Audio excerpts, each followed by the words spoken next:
Programa Polêmica. Olha, agora são 5h25 aqui na nossa querida cidade de Patos. Eu estou tendo a honra, mais uma vez, de entrevistar via telefone o doutor César Rossato.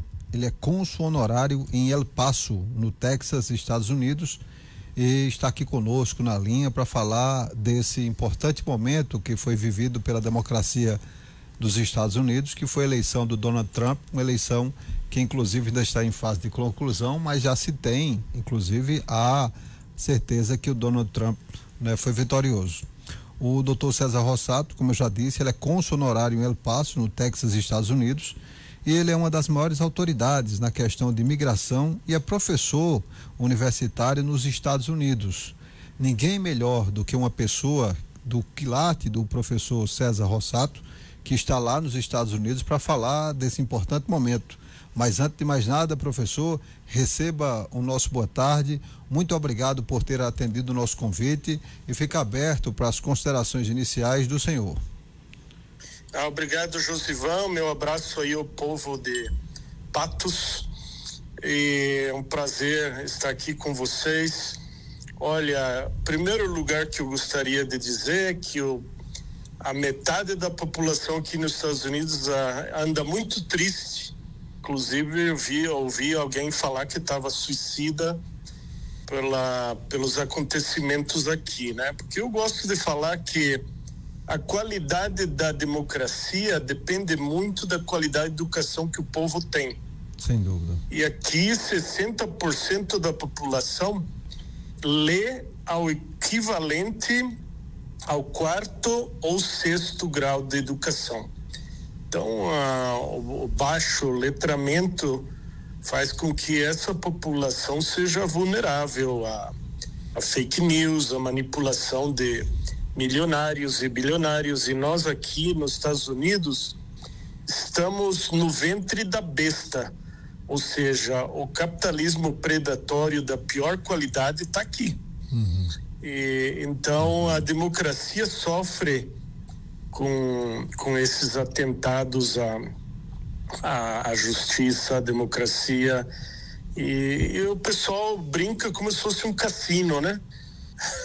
Um capitalismo de cassino, e o que tem mais dinheiro compra os votos. E o Elon Musk, que aí no Brasil levou uma boa chacoalhada, ele aqui investiu pesado. O Trump investiu 2,7 bilhões e o Elon Musk também, né? Então, ele já anunciou que vai estar no gabinete do Trump e ele tem intenção de emprestar do governo federal 2 trilhões de dólares. Isso vai cobrir facilmente todos os gastos que eles tiveram com essa eleição.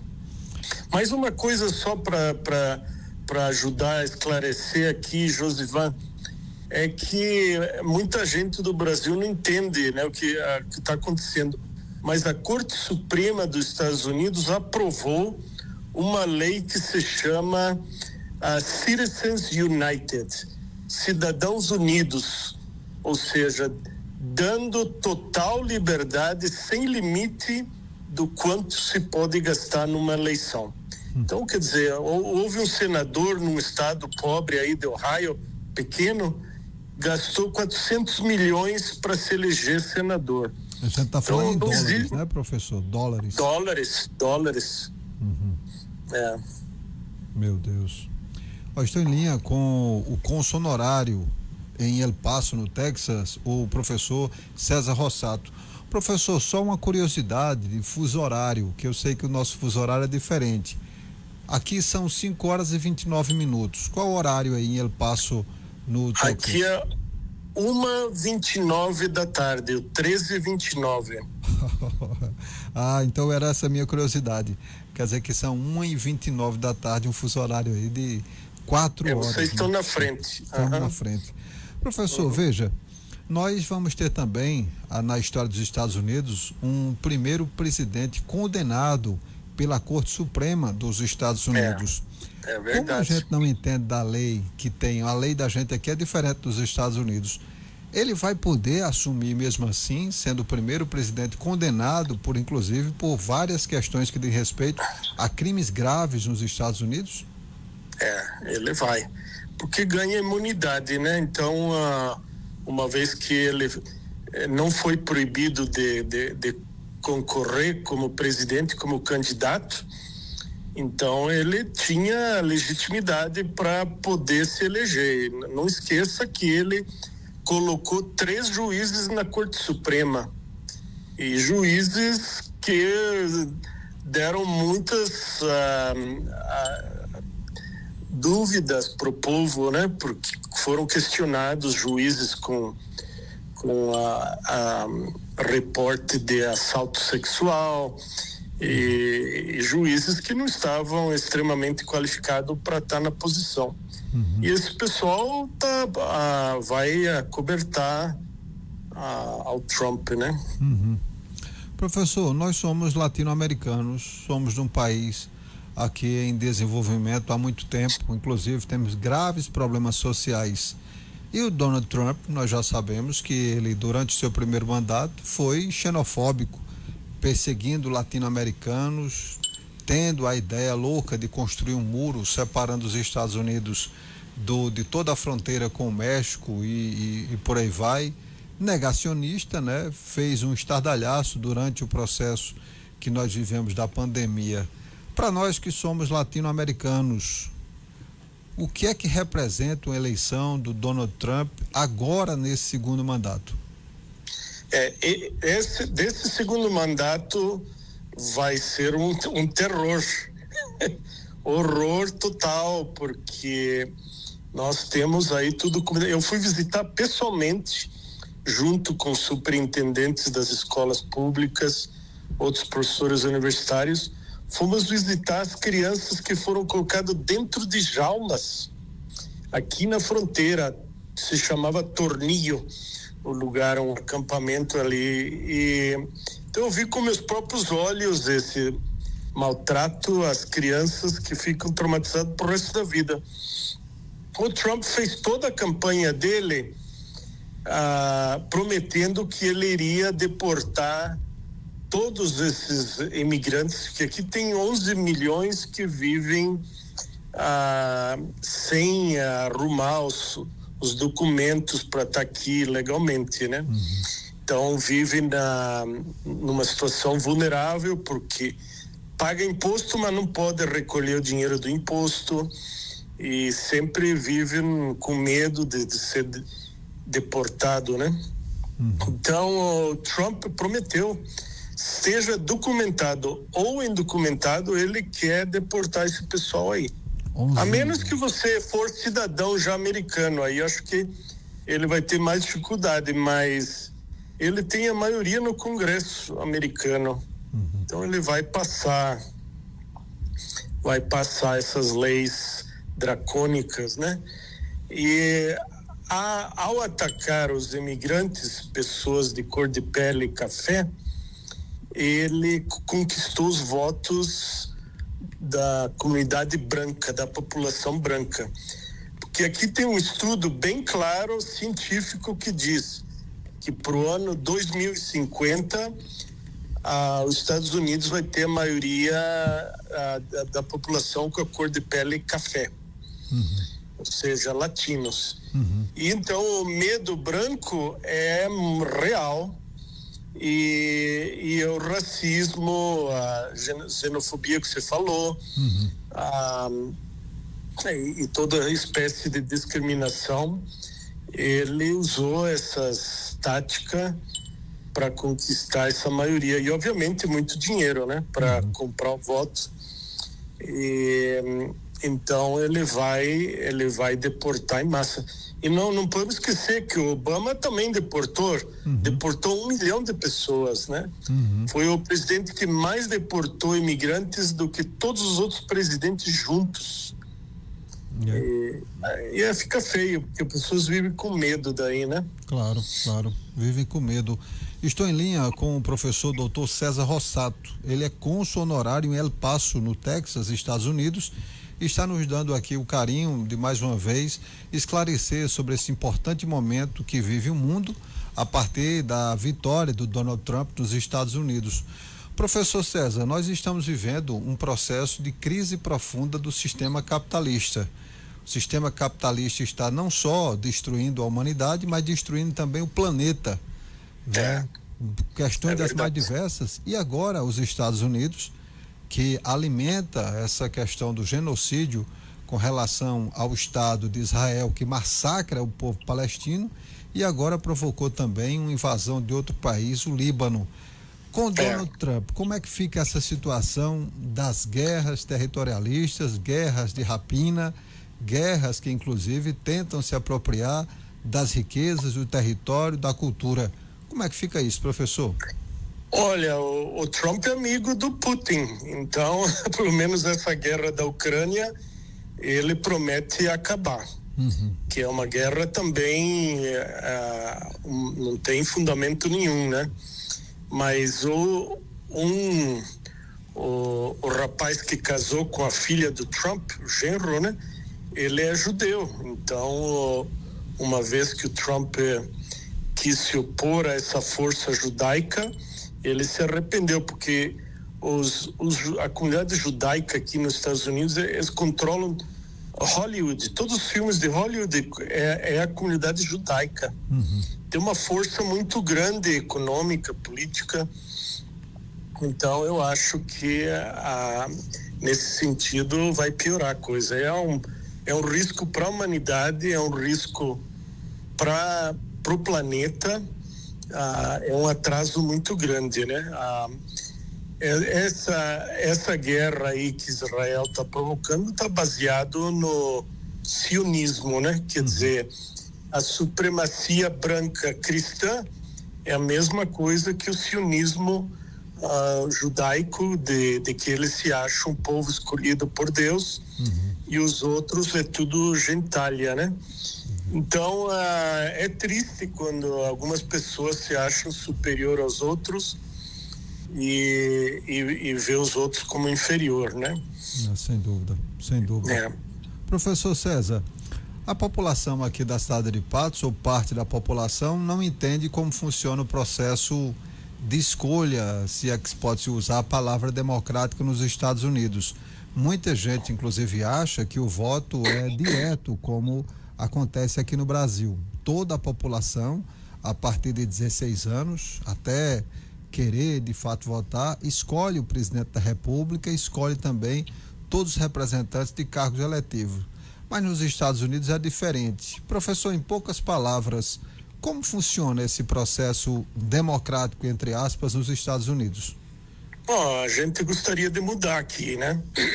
Porque além de ser brasileiro, eu também tenho a cidadania americana. Então, o voto é direto também, impresso e eletrônico, né? Não tem como você manipular, porque as maquininhas eletrônicas, elas não estão conectadas na internet. Elas estão conectadas na eletricidade somente. Então, não tem como hackear e entrar, manipular. E depois que você completa a votação, a máquina te dá uma impressora, imprime os votos, e aí você coloca numa caixa que vai contando ali tudo, né? Mas obviamente tem a possibilidade das pessoas votar 1 ou 2 semanas antes do dia da eleição. A pessoa pode votar por correio também, as pessoas que não podem caminhar, alguma desabilidade, né?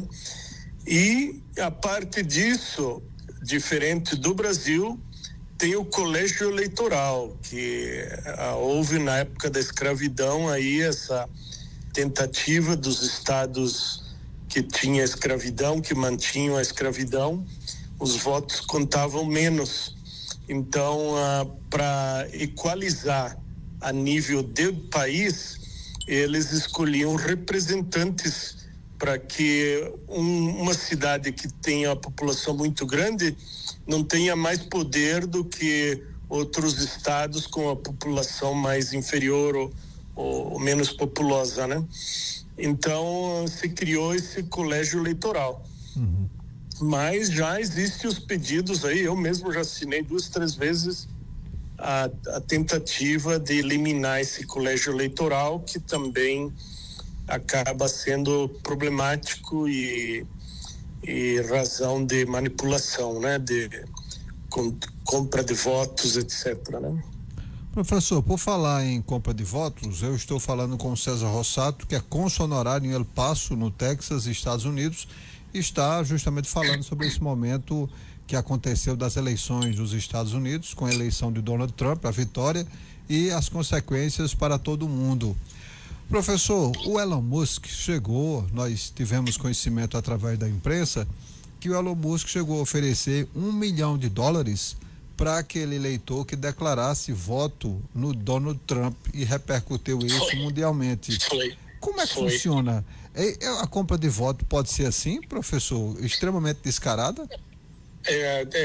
Então o pessoal está investigando, ver se está permitido constitucionalmente, mas como eu te falei, a Corte Suprema dos Estados Unidos passou uma lei que é a chamada Citizens United, que você pode doar quanto dinheiro você quiser, pode gastar quanto dinheiro você quiser numa eleição. Então já antes era milhões, agora são bilhões, e não existe limite. Agora, o que o Elon Musk fez foi uma loteria. Quem se declarar que votou por Trump e fazer uma manifestação, um depoimento público, entraria numa loteria para ganhar $1 milhão. E realmente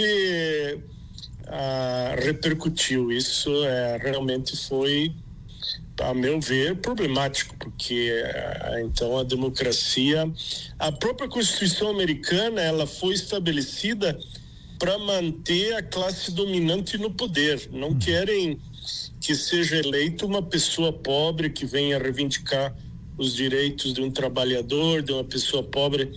Toda a estrutura da Constituição americana, ela foi escrita com essa intenção.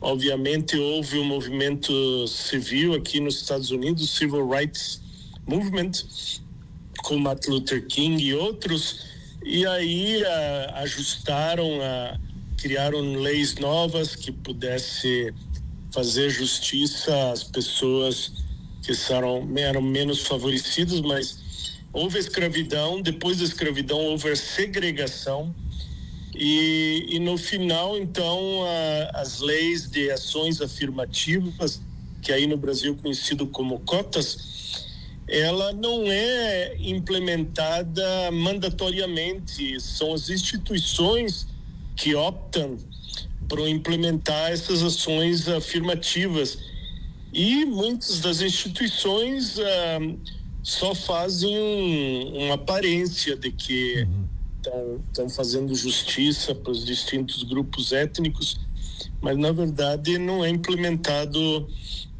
a rigor, né? Professor César Rossato, com relação a Kamala Harris, seria a primeira presidente mulher dos Estados Unidos. E muita gente diz que a Kamala não foi eleita, né? Kamala não foi eleita, além dessas questões vultuosas, bilionárias da eleição que acontece, mas pelo fato de ser mulher, ser negra e também quebrar essa tradição machista que se tem nos Estados Unidos. Por que que a Kamala perdeu, professor, além dessa questão econômica? Não, você tem razão. O patriarcalismo, o machismo é real aqui, tanto quanto em outros países. O México, número 1 nos números de feminicídio. O Brasil, segundo lugar. Nos Estados Unidos, o movimento feminista é muito forte.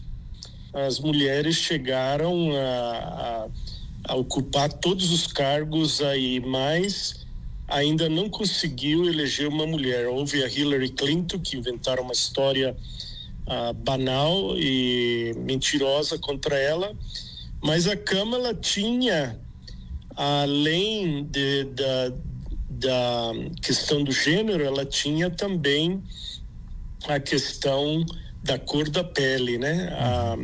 Que a pessoa que é racista. Veja bem, na primeira vez que o Trump se elegeu, ele conseguiu a maioria dos votos das mulheres brancas, menos educadas, religiosas, fanáticas. Para manter o privilégio branco, elas votaram no Trump. E o Trump tirou os direitos da mulher, assinou lá umas leis contra as leis trabalhistas das mulheres, tirando os direitos. Mas permanece ainda muito, mas nessa eleição as mulheres, em maioria, votou para Kamala. Mas veja bem, os latinos que deveriam votar a favor da Kamala, também votaram contra ela. A maioria dos latinos votaram a favor do Trump. Então, o que a gente fala que é a internalização da branquitude. A pessoa é de cor de pele escura e é desprezada no sistema e quer fazer parte daquele status de uma elite branca que até o Michael Jackson tentou embranquecer a cor da pele, no final custou a vida dele, né? Eu chamo o fenômeno do Michael Jackson. Josivan. É um absurdo. Professor, para a gente finalizar, já agradecendo pela sua disponibilidade de mais uma vez, nós estamos vivendo no Brasil, não sei se o mesmo processo que acontece nos Estados Unidos, ou seja, as igrejas neopentecostais, muitos oportunistas, claro, não é toda a maioria, mas tem interferido diretamente na questão também do poder, não só religioso, mas entrando no poder político, na disputa eleitoral. Os Estados Unidos é diferente disso aqui, professor? Não, eu autor dessa situação. Eu era professor em Miami por 2 anos na Universidade da Flórida e lá eu também trabalhava com o cônsul brasileiro lá e ele me contou que os Estados Unidos estava fazendo um investimento multimilionário levando essas igrejas para o Brasil. Igrejas evangélica, protestante e mórmon. Saem aviões lotados aqui para evangelizar no Brasil e é uma forma de causar divisão no povo. E para mim, como professor universitário, o Josivan, é um problema porque eu cheguei a ter um aluno de doutorado evangélico fanático. Então ele me dizia que eu acredito nisso, eu não acredito. E na ciência, numa sala de aula universitária, o que conta é a realidade, os fatos, a evidência, as teorias de estudos sérios, né? E a pessoa não pode se basear em crença, né? Então é realmente um fator que cega as populações, né? O próprio Karl Marx chegou a falar que as religiões é o ópio do povo. O Brasil era conhecido por ser um país católico e agora parece que a maioria evangélica vai chegar a dominar o Brasil. E uma combinação, a meu ver, aqui de fora, Josivan, você talvez possa responder melhor que eu. Como é que pode o Congresso Brasileiro ter o BBB?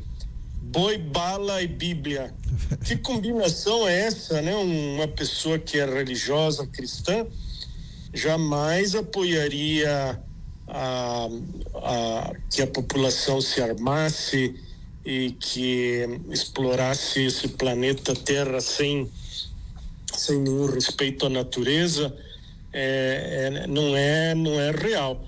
Mas a religião é uma arma para dividir as populações. Eu conheci aqui uma mulher da China que estava sendo paga aqui pelos Estados Unidos para evangelizar o pessoal na China, levar as religiões dessas dos testemunha de Jeová para a China para tentar controlar o país lá. Ainda bem que deve ter barrado. Professor César Rossato, queria agradecer pela sensatez, a sua sensibilidade, a sua luta em prol dos imigrantes, que tem sido uma luta muito árdua.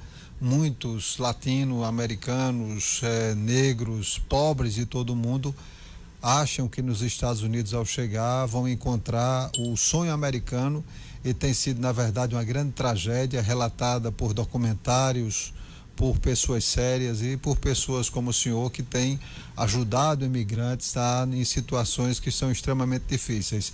Primeiro, parabenizar o senhor pela sensibilidade, por ser cônsul honorário em El Paso, faz uma fronteira aí da casa do senhor. O senhor diz que enxerga a fronteira, essa fronteira da vergonha, e os Estados Unidos têm causado tudo isso. Mas deixo o professor César Rossato aberto para suas considerações finais e te parabenizando pela, eu diria assim, pela sensibilidade e pela capacidade humana de fazer uma reflexão tão sensata nesse momento de insanidade que tem vivido os Estados Unidos.